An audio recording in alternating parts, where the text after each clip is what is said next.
E aí, pessoas, tudo bem com vocês? Quem não me conhece, eu sou Luciane. Eu estou aqui nesse canal fazendo um estudo mais aprofundado, primeiro da doutrina espírita, mas não só disso, é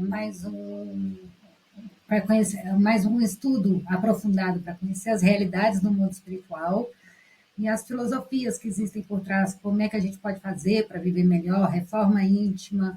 Então, todos os dias, para eu ter essa disciplina, para eu poder estudar essas questões com mais seriedade, eu me comprometi a vir aqui todos os dias gravar 2 vídeos para vocês, não com aquela que sabe muito, pelo contrário, sou uma aprendiz, mas aqui a gente aprende junto, eu compartilho aquilo que eu estou aprendendo, vocês deixam aí nos comentários o que vocês entenderam, para a gente construir um conhecimento coletivo, para a gente ajudar a fazer do mundo um lugar mais fraterno, mais justo, mais humano, para que a gente possa refletir sobre essas questões que nos afligem, que geralmente vai passando batido na correria do dia a dia, na dificuldade que é de olhar para si e ter um olhar mais generoso conosco, ver os ensinamentos dos Espíritos, de Jesus, principalmente, como é que ter uma orientação segura para a gente passar pelos desafios e conflitos aqui na nossa existência. Então, hoje eu vou ler para vocês um texto do livro Iluminação Interior, do Divaldo.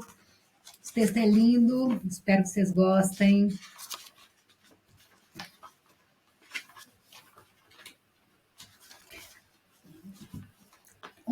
A divina presença. Em tudo que observas e contemplas, encontras a divina presença de Deus, manifestando-se de maneira inconfundível. A harmonia que mantém os astros no cosmo, embora a agitação contínua do nascer e do morrer de sistemas em equilíbrio em comum, confirma-lhe a causalidade. Aí tem uma frase do Livro dos Espíritos que fala assim, eu não sei de cor, mas o contexto é o que a gente pode entender como Deus, a causa primária de todas as coisas. E aí, falando assim, vocês não ainda têm capacidade de entender a Deus, mas olha o efeito. Para todas as coisas, para todo efeito tem que ter uma causa primária. Deus é a causa primária. Não haveria tanta perfeição, tanta ordem no universo sem uma causa primária. A gente só enxerga o efeito. E essa causa primária é Deus.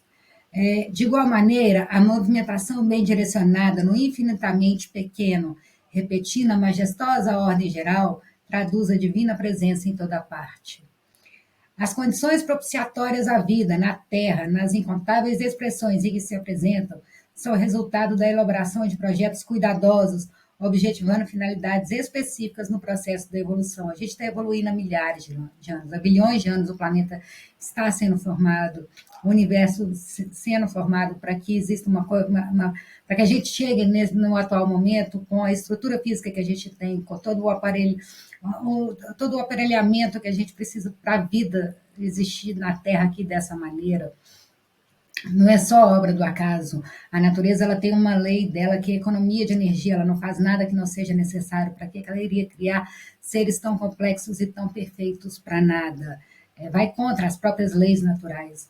O cérebro ele é programado para economizar energia, o nosso corpo é programado para economizar energia, os ciclos naturais da natureza são programados para economizar energia, nada se faz por acaso, a natureza é meticulosamente calculada, tudo funciona em harmonia e tudo tem um propósito de ser. Então, a única coisa que não haveria o propósito de ser aqui na Terra é a nossa existência, ela ser fruto da causalidade, do acaso.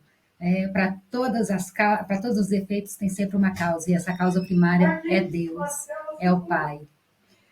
E aí a gente vê na bondade que ele tem, a beleza de tudo que existe, a bondade dele para conosco.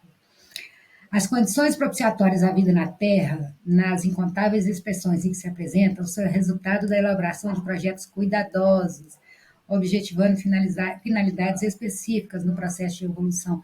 Jesus é o governador geral da Terra, é o demiurgo, é aquele que ele elaborou os projetos, tudo aqui foi feito a partir de projetos.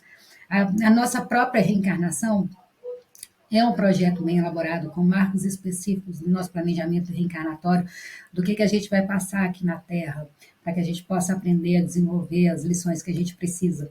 Tudo é meticulosamente planejado, não existe imprevistos no mundo espiritual, eles não jogam para perder. Tudo se transforma incessantemente para melhor. Desorganiza-se uma forma para que outra lhe tome o lugar, mantendo o mesmo ritmo no concerto geral. A natureza é cíclica. Às vezes a gente vê uma destruição e a gente acha que aquilo ali é o fim, mas não, é só um novo começo. Vamos pegar o exemplo aqui de um fruto, uma árvore. A árvore, ela nasce de uma semente, ela cresce, ela dá flor, da flor ela dá o fruto, que é o ápice dela, que é a parte reprodutiva da planta. Só que aí dá o fruto suculento, que a gente fala, nossa, é a coisa mais bela que a árvore tem para oferecer. E muitos se alimentam daquele fruto, mas o fruto também, quando ele não é consumido, ele cai na terra, ele apodrece, a semente germina e volta o ciclo da natureza. Então, às vezes, o que a gente acredita que é a destruição, na verdade, é só parte do ciclo do renascimento.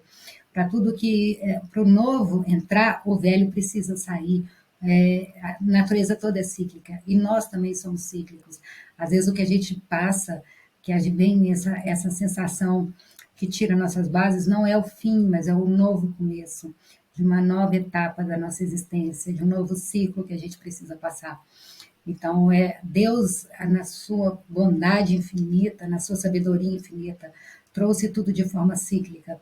Toda a ordem precede do caos. Então, para que a ordem seja feita, primeiro tem que tirar as coisas do lugar para que dê espaço para o novo. Não há silêncio, nem vazio.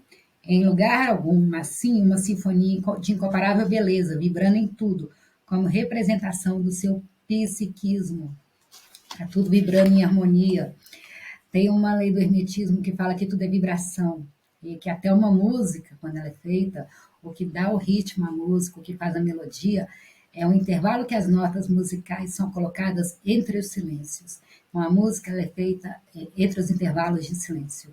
Primeiro vem o silêncio, e aí vai se completando as partes. Tudo é ritmo, tudo é vibração, tudo é harmonia. E o silêncio não é o silêncio em si, no silêncio está tudo.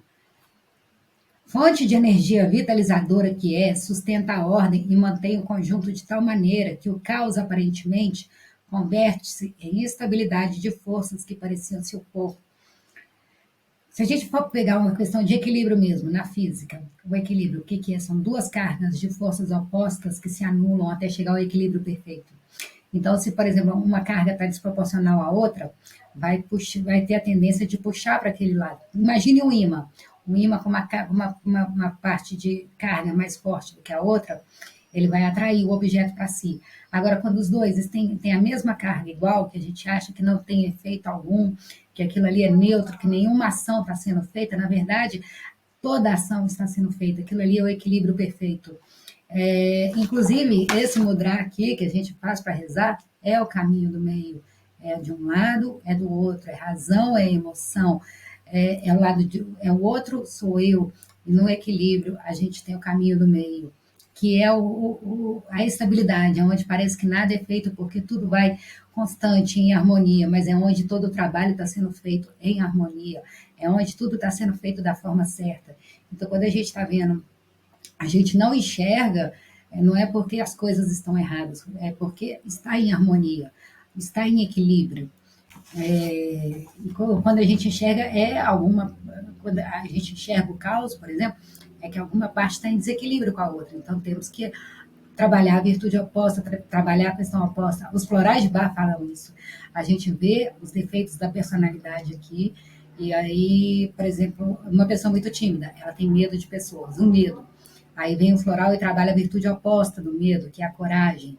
Então, a gente tem que trabalhar sempre a virtude oposta para trazer o equilíbrio para nossas vidas, para trazer o equilíbrio, esse equilíbrio que é divino. O resto, o desequilíbrio, faz parte, mas é porque nós ainda não chegamos nesse estágio de perfeição. É humano o desequilíbrio, mas o equilíbrio é o divino, é Deus agindo em nossa vida, em tudo que nos acontece, onde a gente tem a sensação que não está acontecendo nada, mas na verdade está acontecendo tudo da maneira como deveria acontecer. Sucedem-se os milênios obedecendo a uma desconhecida fatalidade.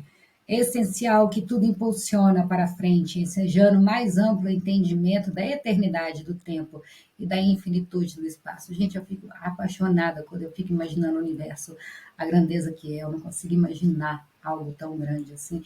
E aí eu me pego imaginando o que será que tem além do universo, será que tem outros universos? É grande demais, é grande demais. Deus é lindo. A gente que não sabe enxergar a beleza dele nas pequenas coisas, a gente se acostuma com o bom, com o belo e acaba dando mais atenção para aquilo que está em desequilíbrio, mas só olhar ao redor para ver tanta coisa boa que ele nos proporciona. Em face da limitação da mente humana, são necessários parâmetros para entender quaisquer informações que determinem e localizem os fenômenos do universo. A mente divina, porém, tudo abarca, por ser criadora de tudo quanto existe. A gente precisa de explicações racionais, e a razão faz parte do ser humano, mas a mente divina que consegue compreender isso. E a gente ainda não está preparado para compreender o que é Deus. É muito grande para nós. A gente sente Deus, a gente através do amor. Mas compreender Deus pela razão a gente ainda não consegue. Vai muito além do nosso entendimento. Quem aqui era um com Deus, eu acredito que foi o único aqui na Terra, era Jesus, de conseguir sentir Deus, saber, conhecer, entender Deus pela razão, conhecer, porque ele sentia Deus. Ele e Deus eram um só. Eu acho que a gente vai evoluir para até um dia chegar a um ponto que nós e Deus seremos um só. A gente vai estar capaz de captar Deus e compreendê-lo no sentimento, na razão, a gente conseguir compreender toda a grandeza da obra dele, mas por enquanto a gente só consegue sentir o efeito da obra dele através dos nossos sentimentos, através do amor. Por mais se engrandeça o raciocínio do ser pensante, sempre defrontará dificuldades para equacionar os mecanismos da realidade universal. Somente através dos voos da imaginação é que se pode abarcar, mesmo que sem entender a grandeza da criação. É só sentindo, às vezes a gente não compreende. Einstein, eu adoro essa frase dele, ele falava: Deus não joga dados com o universo. Ele era judeu, ele adorava Jesus, ele era judeu não praticante. Ele falou: eu já li o Talmud, acho que Talmud é a Bíblia, mas a minha religião é a é uma cosmologia, de olhar para o universo e ver que ali tem uma força inteligente por trás de tudo, criadora de toda a ordem. E é isso.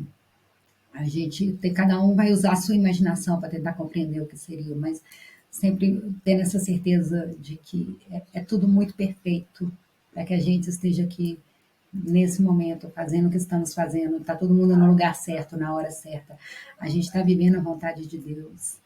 Se a gente quer que a vontade de Deus seja melhor para nós, então vamos dar causa, vamos colher, plantar bons atos para que a gente possa colher boas coisas na nossa vida. Vamos nos colocar a serviço do homem, vamos nos colocar para ser útil, para servir, para que Deus possa se utilizar de nós através do amor, para que a gente possa ser aqui instrumento da obra dele, para que ele faça a obra dele em nós e através de nós. Por mais que se engrandeça o raciocínio do ser pensante, sempre defrontará dificuldades para equacionar os mecanismos da realidade universal. Somente através dos voos da imaginação é que se pode abarcar, mesmo que sem entender a grandeza da criação. O salmista Davi, por exemplo, no seu canto de número 19, versículo 1, exalta: os céus proclamam a glória de Deus e o firmamento anuncia as obras das suas mãos. Ai, as estrelas. Agradeço todos os dias. Para mim não tem nada mais inebriante do que eu ver um céu estrelado. Sem qualquer dúvida, embora apresentando um conceito antropomórfico a respeito da divindade, o pensamento expõe com acerto a presença da mente divina em tudo evidente. Com acerto. A gente sabe que tem uma causa por trás. A gente só é orgulhoso demais para admitir que ela é maior do que a gente e que desafia a nossa razão. A gente tem que ter explicação para tudo. O ser humano adora uma boa pergunta. Então, quando a gente não tem respostas para as perguntas, até como mecanismo de defesa, a gente vai para a resposta mais fácil, aquela que gasta menos energia.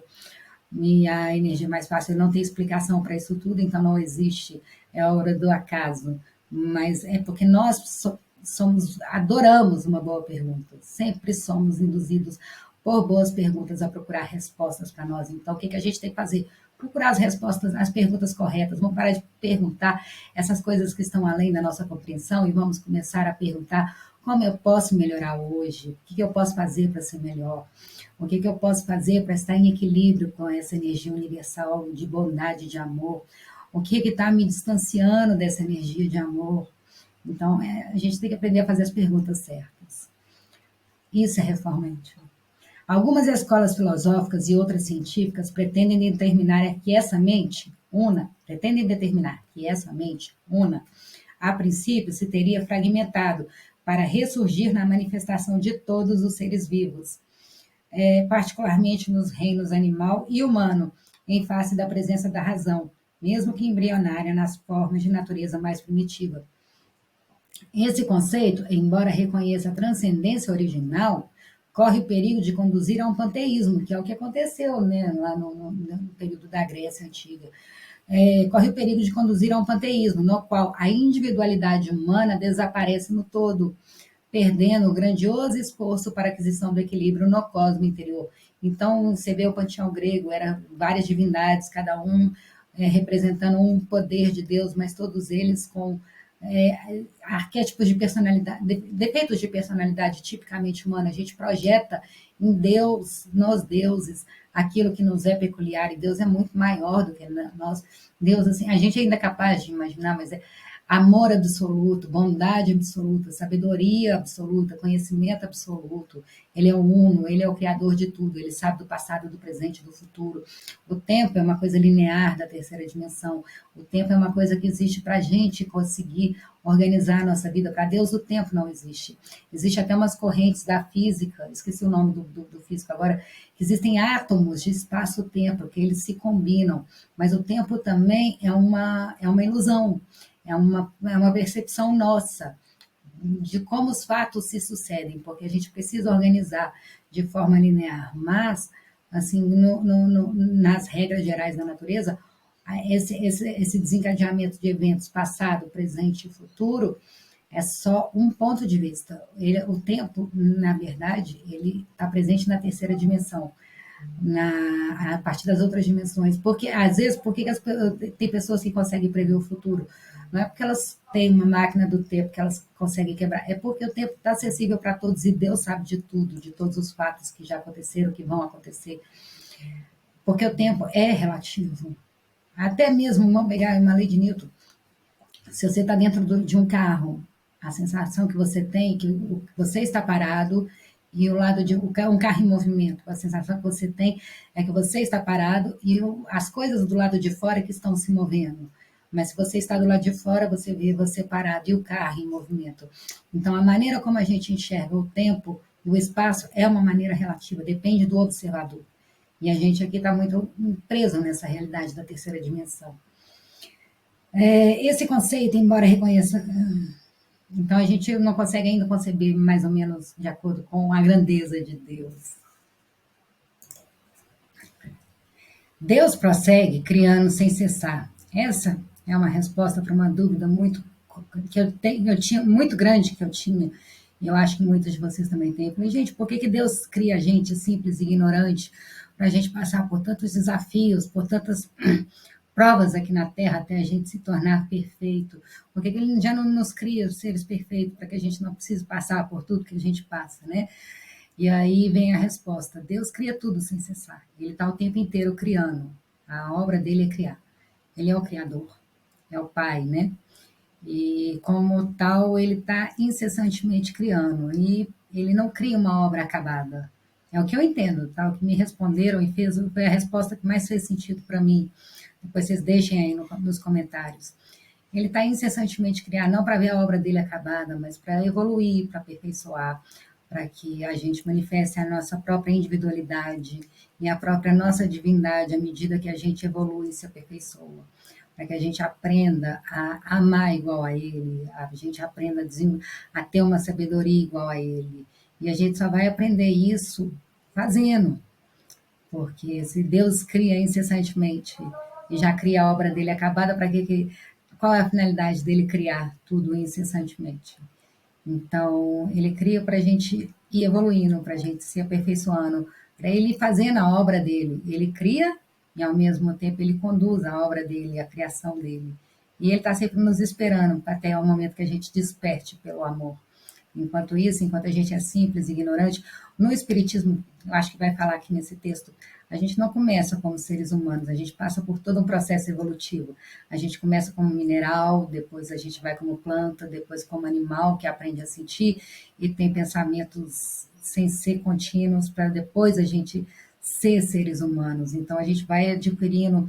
No esoterismo fala que o mineral primeiro é o elemento terra, é aquela coisa de fixar, depois são as plantas que desenvolvem a seiva, mas ainda não tem mobilidade, então está muito relacionada com a parte vital. No reino vegetal, houve o princípio vital, a vida do mineral para o vegetal. Depois vem os animais que começam a trabalhar as emoções, os instintos, e que é o elemento fogo, e por fim vieram nós, os humanos, que é o elemento ar, a gente aprende a pensar racionalmente, a gente usa o nosso intelecto, inclusive o amor, assim, questão evolutiva, o cérebro é formado por 3 partes, o cérebro primitivo, o sistema límbico, que é o centro das emoções, e o neocórtex, que é o mais recente. O sentimento amor, ele está no neocórtex, né? É no cérebro mais recente. O ser humano aprendeu a vir desenvolver o sentimento, a sublimar as emoções e transformá-las em sentimentos. E depois, na corrente esotérica, nós ainda iremos evoluir para passar para anjos, que é aquele estado de angelitude, onde as nossas realizações, a nossa parte vital, as nossas emoções, os nossos sentimentos estarão em harmonia para a gente poder criar coisas mais sublimadas a partir da nossa consciência, expansão da consciência, da nossa conexão com o todo. Então a gente está caminhando para lá, para se tornar anjos um dia, quem sabe. E aí o Espiritismo fala, a gente está no mundo de provas e expiação, que hoje tem mais o mal do que o bem, mas a gente está caminhando para o mundo de regeneração, que aí o mal está equilibrado com o bem. E depois, no mundo de regeneração, tem os mundos ditosos, que é onde o bem prevalece. Eu acredito que essa parte angélica nossa deva aparecer daqui a milhares de anos, em várias e várias reencarnações, quando a gente alcançar esse estágio de mundos ditosos. Então, vamos lá. Deus prossegue criando sem cessar. O seu psiquismo dá nascimento a verdadeiros fascículos de luz, que contém em germe toda a grandeza da fatalidade do seu processo de evolução. Ele coloca o germe, ele coloca a semente e vê a sua obra se desenvolver. Manifestando-se em sono profundo nos minerais, através dos milhões de milênios, germina mediante processo de modificação estrutural. As pedras têm energia, a gente trabalha a energia das pedras. Elas emanam uma energia, elas só não têm consciência, não têm individualidade, não têm vitalidade, mas elas têm uma vibração. Germina mediante processo de modificação estrutural, transferindo-se para o reino vegetal, às vezes passando pelas formas intermediárias, dando surgimento à sensibilidade, a uma organização nervosa primária, de que se utilizará no remoto futuro. Obedecendo a campos vibratórios sutis e inabordáveis, lentamente se transfere para o reino animal, experimentando as variações do transformismo e do evolucionismo, igualmente vivenciando as experiências encarregadas das mutações e variações, desdobrando os instintos até alcançar os primatas e deles prosseguindo no direcionamento humano. Então, a planta, na hora que ela ganha mobilidade, ela vira um animal, ela ganha emoção, ela ganha instinto. E aí a gente está num momento atual que a gente tem que aprender a trabalhar os nossos instintos da nossa emoção, colocar ele submisso à nossa vontade. O nosso instinto fala para a gente ser alguma coisa assim, a luta pela sobrevivência, mas a gente já dominou o meio, a gente não precisa mais matar ou morrer, a gente não precisa matar o outro para poder caçar, para poder se alimentar. Então, a gente pode fazer bom uso da nossa vontade no momento para a gente fazer as melhores escolhas para nós e para os outros. A gente se alimenta de carne, mas a gente pode ter escolha, eu sou carnívora. A gente pode ter escolha de plantar, de criar alimentos nutritivos e não precisar sacrificar outros animais. Então, a gente está nesse período intermediário entre o instinto e a vontade. Na hora que a gente conseguir controlar a nossa vontade, colocar a nossa vontade acima dos nossos instintos, eu acredito que a humanidade passa por um novo processo, uma nova etapa evolutiva. Não cessa, porém, no bípede pensante A diferença do animal para o humano é que o animal pensa e sente, mas não de forma contínua. A chave ali que conecta os dois é o pensamento contínuo. O ser humano tem pensamento contínuo. Experimentem parar de pensar, experimentem meditar. Para aprender a meditar, o tanto que é difícil a gente parar de pensar, mas é libertador. Eu acho que assim, é fundamental a gente aprender a meditar, dar um tempo nos nossos pensamentos para que a gente possa organizá-los. É muita informação. O cérebro absorve todas as informações do meio, mesmo aquela que a gente não presta atenção. Os nossos sentimentos fazem uma bagunça dentro da gente. O sentimento, a emoção, é um pensamento, é um estímulo elétrico que existe dentro do cérebro, no sistema límbico. Só que é um sentimento que não tem, é um pensamento que não tem forma. A gente pensa no amor, por exemplo. O amor não tem forma, uma forma definida. A gente pensa na raiva, a raiva não tem forma definida, mas é um pensamento que provoca sensações e emoções dentro da gente. Então a gente precisa organizar esses pensamentos para que essa forma seja absorvida por nós, para que elas não nos dominem. O sistema límbico, assim, a gente é muito. Interfere muito na nossa vida. É, não cessa, porém, no bípede pensante, o grandioso desenvolver dos conteúdos divinos nesse psiquismo. Antes alma e agora espírito, que avança para a angelitude, para a superação de qualquer expressão no campo da forma, até atingir o máximo da sua destinação gloriosa. Então, o espírito ele não tem forma. O que dá forma ao espírito é o perispírito, que é o corpo semimaterial, que nos envolve o espírito. O espírito é pura luz, é informação, é consciência. Então a gente vai desencarnando, vai tirando a influência da carne, da matéria, até o momento que a gente não precisar mais da forma, que a gente seja só consciência, que a gente se integre ao plano mental superior, junto com as outras consciências que já atingiram esse processo evolutivo. É, todas as manifestações no mundo da forma, direcionadas por uma energia peculiar, modificam-se, tornando-se mais complexas, até alcançar estágios definitivos que as caracterizam no campo material. Ah, esse texto é lindo. O mesmo ocorre com os iniciais fascículos de luz, que se utilizam das condensações que elaboram para desenvolver-se, impondo futuras expressões nas quais a capacidade intelecto-moral se há de manifestar. Então, a gente vamos parar para pensar, hoje a humanidade está muito mais evoluída intelectualmente. A questão toda que os espíritos nos trazem, e que eu acho que é só a gente olhar ao redor, não precisa nem ouvir os espíritos, a gente está progredindo muito intelectualmente, porque o intelecto, através dos estudos, a gente traz mais conforto para nós, a gente traz mais tecnologia. A pessoa, quando ela estuda mais, ela ganha mais dinheiro, então ela tem condições de sobreviver com mais facilidade, com mais conforto. Só que não está desenvolvendo. Como o intelecto, desenvolver o intelecto foi necessário para a gente sobreviver e controlar o meio, a gente direcionou muito esforço para isso. Mas a questão, o materialismo foi tão enraizado na nossa sociedade, na nossa cultura, que a gente esqueceu de desenvolver moralmente. Lá no princípio da humanidade, nos gregos, nos egípcios, existiam umas correntes que trabalhavam muitas questões morais, existiam escolas morais. Isso foi se perdendo ao longo do caminho. Então, o ser humano, ele desenvolveu muito o intelecto e a moral ficou para trás. Então, a gente está fazendo o uso da nossa inteligência para fins egoístas, para fins destrutivos, e somente avançando moralmente, igualmente a gente avançou intelectualmente, a gente vai ser capaz de utilizar todo esse progresso feito para o bem de todos nós, para que a gente possa habitar em harmonia, para que todo o conhecimento intelectual seja feito para trazer progresso e harmonia para as pessoas.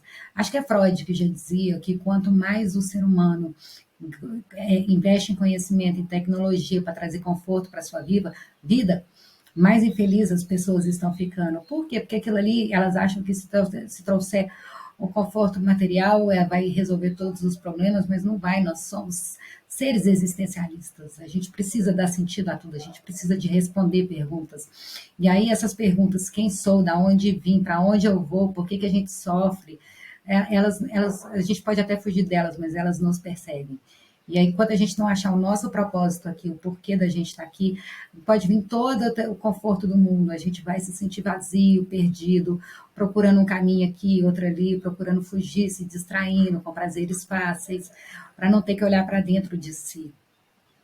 Então, Pode-se, portanto, perceber a presença divina em todos esses períodos, em manifestações de impulsos que conduzem aos diferentes estágios que desaguam no oceano da futura harmonia. Tudo vai caminhar para a gente viver em harmonia, para que a gente seja uma sociedade justa, pacífica, humana.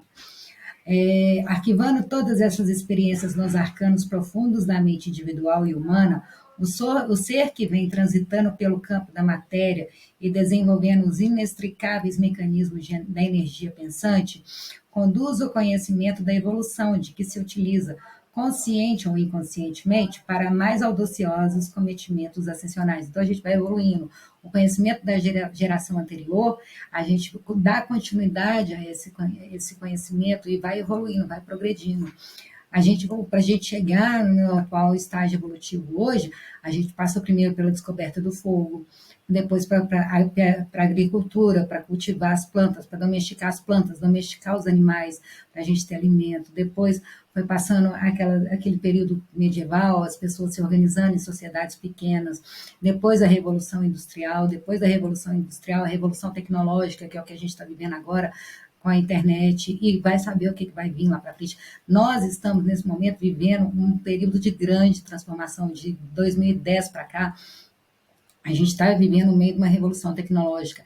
A gente não tem noção da transformação que esse período, da importância desse período, porque a gente está no meio dele, a gente está vivendo um dia de cada vez, mas é impossível prever até onde vai chegar a revolução tecnológica, até que ponto a inteligência artificial vai influenciar a nossa vida, e se nós seremos capazes de fazer bom uso dessa inteligência artificial. Fato é que a gente está no meio de uma revolução, igual que quem estava na Revolução Industrial não tinha consciência da importância daquele momento de passar do feudalismo para a era industrializada, para as questões de massa, para o tanto de conforto e tecnologia que trouxe, o tanto de conhecimento que foi produzido naquela época, e como impactou a vida futura, a gente não tem noção da grandiosidade desse momento que a gente está vivendo, de estar presente no meio de uma revolução tecnológica. E a gente não consegue prever aonde isso vai dar. A gente tem diagnósticos, mas a tecnologia ela está muito rápida, ela está chegando cada vez mais, trazendo coisas inalcançáveis. Então, para a gente chegar aqui hoje, alguém teve que ter descoberto o fogo lá atrás. E o conhecimento é cumulativo. A moral também deveria ser, o problema assim, foi uma grande perda para a humanidade, esse conhecimento moral que os gregos traziam lá da antiguidade, não terem sido dado continuidade através dos tempos. Houveram as religiões que vieram trazer os ensinamentos morais, mas infelizmente as religiões, o conteúdo das religiões foi distorcido para atender interesses de quem estava controlando as religiões. Guerras foram feitas em nome de Deus, em nome de Jesus, perseguições, assim, ao invés de, é um repositório de valores morais gigantesco, mas na prática foi feita muita atrocidade em nome da religião para conseguir poder sobre as pessoas. Mas é uma pena que as escolas morais não avançaram na mesma proporção que o conhecimento intelectual, que não foi cumulativo igual era antes. É por isso que eu estou aqui trazendo esse tipo de conteúdo. Eu acho que a gente tem que retomar esse conhecimento, procurar ver o conhecimento que já foi produzido pela humanidade durante todo o seu período, para que a gente dê prosseguimento para essas escolas morais, para que a gente faça o conhecimento intelectual, um avanço intelectual semelhante a um avanço moral, para que a gente seja melhor conosco, para que a gente seja melhor com o outro. A primeira coisa para uma cultura de paz é o autoconhecimento.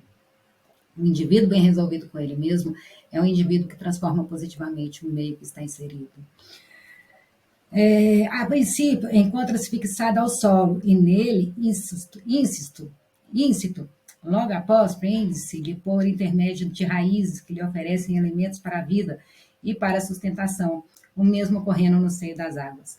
Mais tarde, arrasta-se lentamente na terra que lhe serve de base para poder erguer-se em pernas vigorosas que lhe sustentam o peso ou voar livremente pelos ares.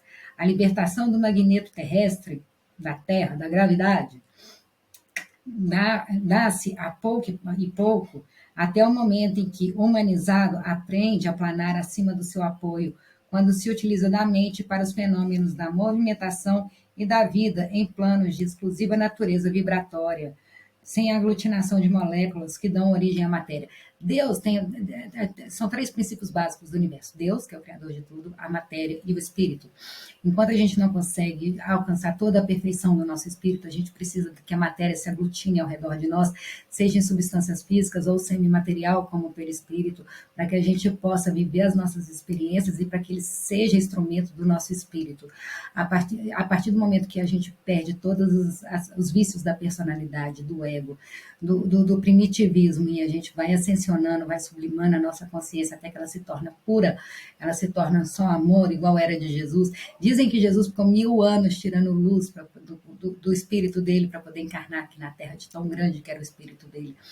Então, à medida que a gente vai chegar um momento que a gente vai abrir mão de todos os nossos corpos físicos e a gente vai ser só consciência para se juntar ao mental, ao todo. E todos os grandes seres que já passaram aqui na Terra e que já alcançaram esse estágio evolutivo estão presentes aqui em forma de consciência. E aonde que a consciência, a informação da consciência caminha pelo universo? Através dos fótons. No livro Mecanismos da Mediunidade fala muito sobre isso, através dos fótons. Só que está aqui acessível para todo mundo, só que a gente tem que elevar a nossa vibração para que a gente tenha acesso a elas, porque se no mundo material os opostos se atraem, no mundo espiritual, semelhante atrai semelhante. Então a gente tem que levar a nossa harmonia, a nossa vibração para estar próxima, para ter acesso a essas consciências desses seres que já evoluíram, já estão, não existem mais o corpo físico, são somente consciência, é só espírito. Trata-se do reino dos céus, do nirvana, do paraíso, do mundo de plenitude fora do mundo físico, que serve de hospedagem transitória para o desenvolvimento do Deus interno, Deus com letra minúscula, o divino que habita em nós, da mente divina que permanece em toda a criação. A denominada fatalidade biológica encarregada de fazer que o neuroblasto é a primeira célula, quando o espermatozoide ele encontra o óvulo, e é aquela primeira célula que dá origem a tudo, depois vai se dividindo e se multiplicando. Fazer com que o neuroblasto dê origem a todos os demais, é uma única célula que ela vai se especializando, ela vira diversas outras células, ela vira célula do tecido nervoso, é o neurônio, ela vira uma célula do pâncreas, ela vira uma célula do fígado, do coração, ela vira uma célula da pele. Então, uma única célula, a gente chama de células totipotentes, que ela tem a capacidade, são as células tronco, que elas podem virar qualquer outra célula do corpo humano. Então, uma única célula, ela tem dentro dela o potencial de todas as outras células do nosso corpo humano. Ela tem a semente, e ela vai se transformando, ela vai evoluindo até virar um ser perfeito, com cada célula em determinado lugar, em determinado órgão, exatamente no lugar onde deveria estar, para fazer a sua função, para contribuir para que o todo funcione em harmonia, sem gasto desnecessário de energia, sem obra do acaso, apenas uma ordem perfeita para que as coisas aconteçam do jeito que deveriam ser. Então, a denominada fatalidade biológica encarregada de fazer que o neuroblasto dê origem a todos os demais, variando na aparência e na finalidade, as especializações das células, bem compreendida como a moldagem imposta pelo perispírito. Então, antes da gente encarnar, a gente tem o planejamento espiritual. O corpo que a gente vai ter aqui hoje é um molde perfeito do perispírito, com tudo que a gente precisa passar e com todas as faculdades que a gente precisa ter para viver as experiências necessárias aqui na Terra. Bem compreendida como uma moldagem imposta pelo perispírito. É resultado da mente divina, que orienta o crescimento e a manifestação da vida, na sua multifacetada expressão. Então, Deus cria incessantemente e orienta as suas obras para a evolução, para a perfeição. Tudo e todos, portanto, obedecem a uma planificação superior, antecipada, inevitável e determinista para a harmonia total. Nós vamos chegar na harmonia. O final onde a gente vai chegar é a harmonia. O que a gente tem escolha, que é o nosso livre-arbítrio, é como nós vamos fazer essa caminhada. Se vai ser pelo caminho mais correto, se vai ser através do amor, se vai ser através da dor. Mas aonde nós vamos chegar já está determinado. Qual caminho nós vamos traçar é a escolha nossa. Mas a vida vai nos dar situações uma atrás da outra, até que a gente entenda aonde que a gente tem que ir, que o nosso espírito governa aqui a nossa vontade e que a nossa personalidade, o nosso corpo físico existe para servir ao espírito para chegar onde ele quer chegar, que é a perfeição e a harmonia, que é integrar-se com o todo. Jamais se fragmenta a mente divina. Então, essa coisa da gente pensar que Deus se dividiu e está em nós é uma forma da gente querer ser Deus. A mente divina não se fragmenta. Porque Deus é uno, absoluto, eterno, portador de muitos outros atributos, ainda incompreensíveis ao limite da criatura humana. O que a gente consegue compreender de Deus é um amor, e mesmo assim a gente não consegue compreender o amor em sua plenitude. A gente tem muita dificuldade para compreender o que é amor. A gente confunde amor com apego, a gente confunde amor com posse, a gente confunde amor com desejo, a gente confunde amor com dominar outra pessoa, a gente confunde amor com querer o outro do nosso lado. A gente esquece que o amor é olvidar de si mesmo para ver a felicidade do outro. Às vezes é renunciar ao seu próprio desejo, à sua própria vontade para ver o outro feliz. A gente ainda tem dificuldade para compreender o amor, e o amor é o atributo de Deus que a gente consegue compreender aqui na Terra, mas Deus tem vários outros atributos que estão muito além da nossa compreensão. Jesus dominou como Pai e João Evangelista como amor. Seja como for, essa mente criadora é responsável por tudo quanto existe e merece ser identificada em todas as expressões alcançadas pelo pensamento e pela percepção humana, a fim de render-lhes graças e prestar-lhe culto de admiração, aprendendo a amar a obra na qual se encontra em processo de crescimento ilimitado no rumo da sua relativa perfeição. Então, a gente amar a obra de Deus, a gente amar os nossos semelhantes, a gente amar a natureza, a gente amar a Deus, a maneira da gente manifestar o nosso amor a Deus é amando a sua obra aqui na Terra. Se colocando o ser humano é um ser social, a gente foi programado para servir. A gente troca o nosso serviço por dinheiro, a gente troca o nosso serviço por outras coisas, mas nós fomos programados para servir uns aos outros. O ser humano é a espécie mais interdependente que existe na natureza. A gente precisa uns dos outros para poder sobreviver, para poder controlar o meio. Foi feito um estudo na Universidade de Harvard que a razão da felicidade, é feito um estudo da felicidade. Eu não entendo muito direito, mas vou repassar o que eu aprendi. Foi feita uma pesquisa por mais de 80 anos com várias pessoas, inclusive de vários níveis. Inclusive John Kennedy participou dessa pesquisa para saber o que determinava a felicidade das pessoas. E aí não era dinheiro, não era poder, não era fama, não era status. O que determinava o grau de felicidade da pessoa era a qualidade dos relacionamentos que ela tinha ao redor. Olha o grau de interdependência que a gente tem no ser humano, olha o tanto que a gente precisa. Para a gente estar em paz conosco, para a gente estar bem com o outro, a gente precisa ter relacionamentos sadios. Então, e uma coisa interessante, todos nós passamos pela experiência da morte aqui na Terra, ninguém nunca escapou vivo da vida. Para a gente trabalhar o desapego, apesar do relacionamento ser o fator de maior felicidade, de bem-estar aqui na Terra, todos nós vamos ter que passar por essa questão do desapego, de ter que abrir mão. Por quê? Porque é matéria. Porque a gente ainda é muito apegado à matéria.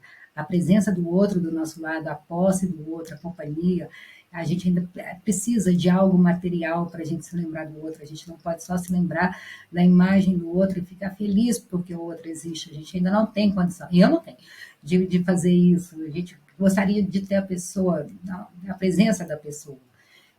Mas todos nós passamos por essa experiência da morte para a gente aprender a trabalhar o desapego, para a gente entender que nós somos espíritos e como espíritos não existe essa individualidade. Eu, você, o meu corpo, o seu corpo, somos todos um só, unidos em consciência. Temos a nossa individualidade, mas ocupamos o mesmo espaço.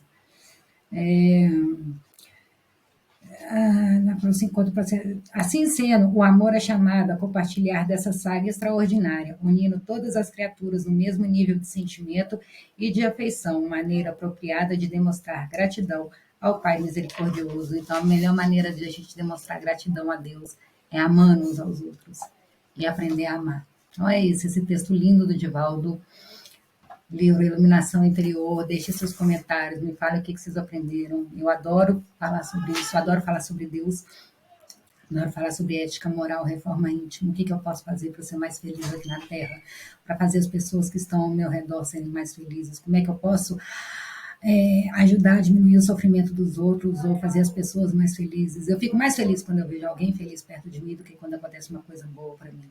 É impressionante. É nosso, é natural do ser humano isso.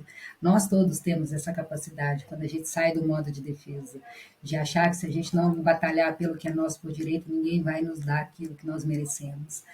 Então, assim, quando a gente começa a falar de Deus, nossa, eu vou para outro nível. Eu realmente gosto desses textos que trazem Deus nessa magnitude toda, trazendo a natureza como a manifestação dele, como a causa primária de todas as coisas.